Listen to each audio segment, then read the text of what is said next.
Hello everyone, welcome back to Vidyalaya. आज के इस वीडियो में हम बात करने वाले हैं कंपोजिशन ऑफ फंक्शंस की। करेक्ट।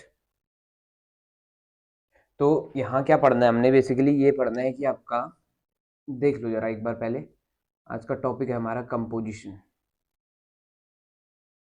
Of functions. ठीक। इसके अंदर क्या करना क्या है वो देखेंगे। देखो, मान लो एक फंक्शन हमारे पास एफ एक्स टू वाई है और दूसरा फंक्शन है जी वाई टू जेड है। ठीक है, वाई टू जेड। तो आपने क्या ध्यान देना है कि कंपोजिशन का मायने क्या है। देखो, हम क्या करने वाले हैं कि यहाँ दो फंक्शन यूज हो रहे हैं। देखना क्या कर रहा है। पहला वाला f जो है वो x से y में एलिमेंट को पहुंचा रहा है, यानी कि x के एलिमेंट्स को कहाँ y में मैप कर रहा है। करेक्ट।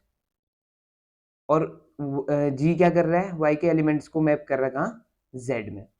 तो x के एलिमेंट को नॉर्मली हम x बोलते हैं, स्मॉल x, और y के एलिमेंट्स को स्मॉल y बोल सकते हैं, बट ये आपका f ऑफ x बोला जा सकता है क्योंकि पहला मैप कौन है, f, जो आपका x के एलिमेंट्स को क्या कर रहा है, y में मैप कर रहा है। ठीक। दूसरा, अगर यहां से y के एलिमेंट्स को z में मैप करने वाला कौन, g, तो इसको हम बोल देते हैं g ऑफ fx। ठीक है। तो यहां क्या हो रहा है, दो फंक्शंस यूज हो रहे हैं। करेक्ट। तो हमने क्या किया, एक नया फंक्शन बना दिया जो डायरेक्ट कहां जाएगा, x से लेके z चला जाएगा। तो जिसको हम क्या कहते हैं, GOF। तो इसको कहा जाता है कंपोजिशन ऑफ फंक्शन। यानी हम क्या करते हैं इसमें कि जो आपका दो फंक्शंस यूज हो रहे थे ना, उनके बजाय हम सिर्फ और सिर्फ एक फंक्शन यूज कर लेते हैं। इसी को कंपोजिशन ऑफ फंक्शंस कहा जाता है। करेक्ट। लेकिन यहाँ कंडीशन याद रखना आपने कि पहला फंक्शन जो स्टार्ट कर रहा है ना, जैसे इससे पहले हमने बात करी थी कि आपका f है। अगर मान लिया f एक फंक्शन है a से लेके b तक। करेक्ट। और g दूसरा फंक्शन है जो b से शुरू हो रहा है और कहाँ जा रहा है, c। तो इनका पहले वाले का जो ड्रॉप पॉइंट होगा, जहां वो आपका क्या करेगा, ड्रॉप करेगा, वहां से आपका अगला वाला पिक करना चाहिए उस चीज को, यानी कि पिकअप पॉइंट अगले वाले का वही होगा। करेक्ट। तभी आपका ये पॉसिबल होगा, अदरवाइज पॉसिबल नहीं होगा। तो हर बार कंपोजिशन पॉसिबल नहीं होता। कंडीशन है कि अगर पहले का कोडोमेन और दूसरे का डोमेन सेम है, तो उस सिचुएशन में हम क्या कर पाएंगे, कंपोजिशन ऑफ फंक्शंस कर पाएंगे। ठीक। तो यहां याद रखना, देखो इसका नाम मैंने रखा GOF। GOF का मतलब क्या है, पहले कौन ऑपरेट होगा, F ऑपरेट होगा, ये फर्स्ट ऑपरेट होगा पहला, ये दूसरा G ऑपरेट होगा सेकंड में। ठीक। यानी पहला काम कौन करेगा, F, जो X के एलिमेंट्स को Y में मैप करेगा। ठीक है। फिर दूसरा काम कौन करेगा, G, जो आपका Y के एलिमेंट्स को Z में मैप करेगा। ठीक है। तो इस तरह की चीज को हम क्या कह देते हैं, कंपोजिशन कह देते हैं। एक बार इसको देख लो आप। मान लो एक क्वेश्चन उठा ले इससे कि a इक्वल टू है 2 3 4 5, 2 3 4 5। ठीक है। और b is equal to, second set ले लिया 3 4 5 9, और c तीसरा सेट ले लिया हमने जो है आपका 7 11 15। ठीक। अब f एक फंक्शन है कहां से कहां, a से b, और g दूसरा फंक्शन है जो कि आपका कहां से कहां, b से लेके c। ठीक। तो अब हमें करना क्या है, पहले तो यहां चेक करो कि क्या डिफाइंड होगा, पहले क्या पॉसिबल है, GOF पॉसिबल है या FOG पॉसिबल है। तो फोकस किस पे करना है, पहले ऑपरेट कौन हो रहा है, यहाँ F ऑपरेट हो रहा है। तो F कहां छोड़ रहा है, B पर, और G वहां से पिक कर रहा है, तो उसका मतलब GOF तो पॉसिबल है। लेकिन FOG पॉसिबल है नहीं है, वो देखने के लिए क्या करना पड़ेगा, G को देखो, G कहां ड्रॉप कर रहा है, G ड्रॉप करता है C पर, तो C से पिक करने वाला तो कोई है नहीं, तो इसका मतलब ये पॉसिबल नहीं है। तो इस बार सिर्फ कौन पॉसिबल होगा, GOF पॉसिबल होगा। तो GOF एक फंक्शन है जिसका डोमेन कौन बनेगा, ये देखो जहां पिकअप और ड्रॉप पॉइंट गायब हो जाएंगे, है ना, इनको आप क्या कर लो, नेग्लेक्ट कर लो, और यहां से A से लेके आप C चले जाएंगे, तो फाइनल जो पोजीशन होगी वो A से C। तो यानी कि GOF एक ऐसा फंक्शन बनेगा जिसका डोमेन A होगा, है ना, और जिसका कोडोमेन कौन बनेगा, C बनेगा। अब इसको कैसे करना है वो देख लो। अब इस क्वेश्चन में मान लो हमें दिया हुआ है, कुछ इस तरह से दिया हुआ है चीजें, f ऑफ 2 की वैल्यू दी है, हाँ, f ऑफ 2 की वैल्यू दी है 3। ठीक है।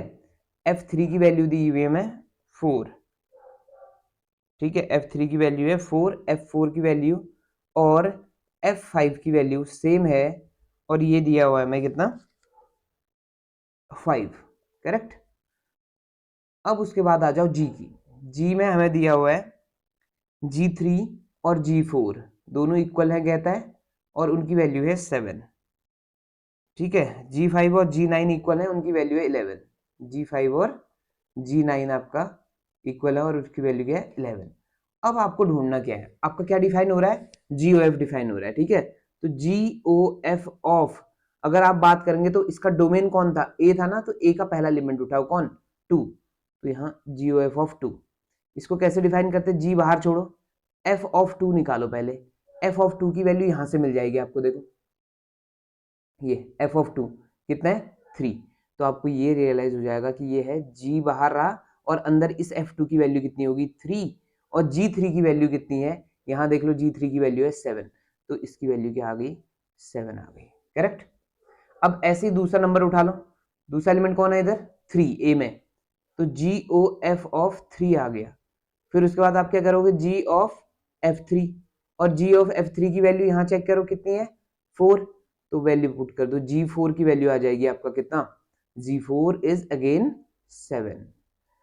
फिर अगला GOF ऑफ कौन, फिर से अगेन ए से लोगे, क्यों, क्योंकि GOF का डोमेन कौन है, ए है, तो अगला एलिमेंट कौन था इधर, 4 था, तो आप यहाँ ले लो 4, तो ये बन जाएगा G ऑफ F4। F4 की वैल्यू कितनी है, F4 की वैल्यू जो है वो है आपका, F4 इज 5, ठीक, तो G5 हो जाएगा, और G5 की वैल्यू आप देख पा रहे हैं 11 है, तो इस तरह से आपने बनाना है। और फाइनल वैल्यू GOF ऑफ किसके पास जाएंगे, 5, तो ये बनेगा G ऑफ F5, और F5 की वैल्यू आपको दिख रही है कितनी है, सॉरी F5 की वैल्यू यहाँ रही, वो है 5, तो G5, और G5 की वैल्यू कितनी है अगेन, 11। तो इस तरह से आपका जो GOF है ना, वो फंक्शन कुछ ऐसा बन जाएगा, देखो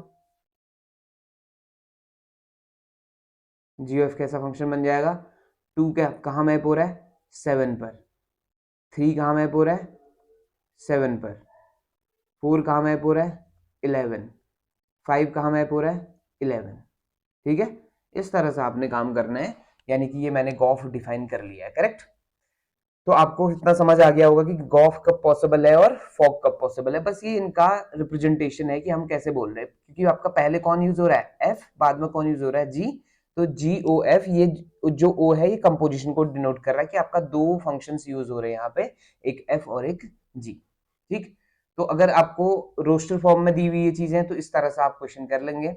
अगर आपको नॉर्मल फॉर्म में दिया होगा तो एक क्वेश्चन और उठा रहा हूँ, सिंपल है, ठीक, आपके कुछ क्वेश्चन होंगे तो भेज देना। तो एफ एक्स इक्वल टू दिया हुआ है आपको, sorry, f x equal to दिया है 3x प्लस 4, और अपॉन में है 5x माइनस 7, और ये f जो है डिफाइंड है। अब देखो इसका डोमेन और जो कोडोमेन है वो आप भी खुद निकाल सकते थे, ठीक है। f डिफाइंड है कहाँ से, रियल नंबर में से माइनस कर दो, कहता है 7/5। ये क्यों माइनस करवा रहा होगा, क्योंकि ये जो चीज है ना ये अपॉन में 0 बन जा रही होगी, ठीक है। और जब दूसरा है r माइनस 3/5, ठीक। तो ये आपका, ये इसके कौन, डोमेन, और ये इसका रेंज समझ लो, या अभी पहले तो कोडोमेन का हो, बस रेंज को बाद में देख लेंगे, रेंज है नहीं है, पता चल जाएगा बाद में। अब दूसरा है आपका gx, फंक्शन दिया हुआ है, इस gx की खासियत क्या है, यह है कुछ इस तरह से 7x plus 4 upon 5x minus 3, और इस ये g है r 3/5 से r माइनस 7/5। तो आप पहले तो डिसाइड कर लो कि आपका क्या क्या पॉसिबल है, गॉफ और फॉग पॉसिबल है नहीं है, तो ये पूछता है तुमसे कि फाइंड करो फॉग और गॉफ, ठीक है। तो इसका मतलब है कि ये दोनों डिफाइंड हो रहे होंगे, फिर भी एक बार आप चेक कर लो। देखो एफ कहाँ छोड़ रहा है चीज को, r माइनस 3/5 में, वहां से ये पिक कर रहा है, इसका मतलब तो ये आपका GOF पॉसिबल है, करेक्ट, क्योंकि पहले f ऑपरेट हो रहा है। दूसरा FOG पॉसिबल है नहीं है, वो देखते हैं। उसके लिए क्या करेंगे, इसका कोडोमेन देखो और इसका डोमेन देखो, दोनों सेम है, इसका मतलब ये भी पॉसिबल है। ऑलरेडी क्वेश्चन में दिया हुआ भी था, तो इसका मतलब दोनों पॉसिबल तो है ही है। अब इनकी वैल्यूज ढूंढते हैं, कैसे ढूंढते हैं ऐसे केस में, वो देख लो आप, ठीक। तो f o g of x आप ऐसे लिखेंगे, और इसको कैसे डिफाइन करते हैं हम लोग, एफ ऑफ जी एक्स, ठीक। अब एफ ऐसी रहा, जी एक्स की वैल्यू पुट कर दो, ये बड़ी सी जी एक्स की वैल्यू है, देखो कितनी आ गई, 7x+4 अपॉन कितना, 5x-3, ठीक। अब f ऑफ दिस, ये पूरे को x सोच लो थोड़ी देर के लिए, fx की वैल्यू क्या है, fx की वैल्यू ये रही।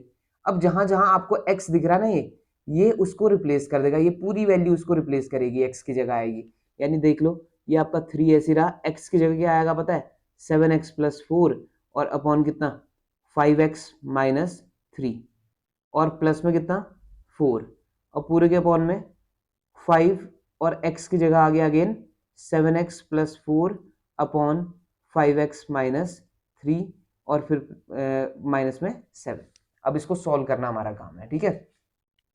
चलो सॉल्व कर लेते हैं, कितना आ जाएगा, एलसीएम लो और मल्टीप्लाई करना स्टार्ट करो, तो ये बन जाएगा 21x और प्लस 12, और एलसीएम लिया था तो ये 20x-12, और वो कट चुका होगा एलसीएम वाला पोर्शन है ना, और यहाँ बन गया 35x प्लस 20 और माइनस 35x और माइनस माइनस प्लस 21, ठीक है।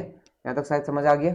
तो ये जो चीज़ है ये थोड़ा सा इस तरह से बन गई, 12 से 12 कैंसिल आउट हो गया, और यहाँ 35x से 35x चला गया, तो ये हो गया 41x हो गया ऊपर, और नीचे कितना हो रहा है, ये हो रहा है 41, 41 से 41 गया, तो इसका फाइनल आंसर क्या आ गया, x आ गया, ठीक। तो इस तरह से आपने एफ ओ जी फाइंड कर लिया। सिमिलरली आप जी ओ एफ भी फाइंड कर सकते हैं, करेक्ट। तो ये खुद ढूंढ लेंगे, ये आपका काम है, करेक्ट है। चलो इतना समझ आ गया होगा। तो फॉग और गॉप में आपको इस तरह से काम करना है। अगर आपको कोई क्वेश्चन ऐसा मिलता है जो आपको परेशान कर रहा है, देखो डोमेन और रेंज निकालना मैं पहले बता चुका हूं आपको, तो उसमें शायद इतनी प्रॉब्लम नहीं होनी चाहिए आपको, करेक्ट।